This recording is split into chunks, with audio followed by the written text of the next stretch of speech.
विनयभंग प्रकरणावरून बीड जिल्हा बंदचा निर्णय मागे, दोन्ही आरोपींना अटक झाल्यानं बीड बंदचा निर्णय मागे घेतला। आंदोलक सचिन उबाळे यांच्याकडून आंदोलन रद्द। धाराशिवच्या वाशीमधील तांदळवाडीच्या शेतकऱ्यांचं पवनचक्की कंपनी विरोधात उपोषण सुरू।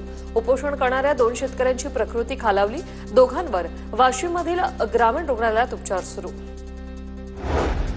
बीडच्या सुरडीमध्ये जपानी भाषा प्रशिक्षण केंद्राचं उद्घाटन, कंपनीचे मालक रोदो रेयोतो यांच्या हस्ते प्रशिक्षण केंद्राचं उद्घाटन। नंदुरबारच्या तळोदामध्ये पालिका निवडणुकीसाठी भाजप इच्छुक उमेदवारांचा सर्व्हे करणार, ज्यांचं काम चांगलं असेल त्यांना उमेदवारी दिली जाणार। आमदार राजेश पाडवींच्या सूचना, तळोदा नगरपालिकेवर भाजपची सत्ता आणण्यासाठी राजेश पाडवी मैदानात उतरले। धुळ्यातील शिवभोजन चालकांचे 3 महिन्यांचं बिल थकलं, गोरगरिबांवर उपासमारी शिवाय शासनाने त्वरित निधी उपलब्ध करून देण्याची शिवभोजन चालकांची मागणी।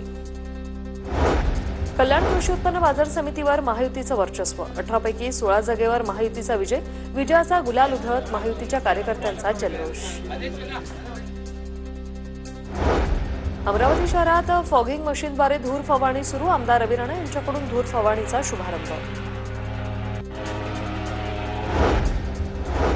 रामदास आठवले यांनी घेतली आंतरवली सराटीत जरांगेंची भेट, जरांगेंनी मुंबई गाठायची अशी घोषणा केल्यानंतर रामदास आठवलेंनी जरांगेंची भेट घेतली।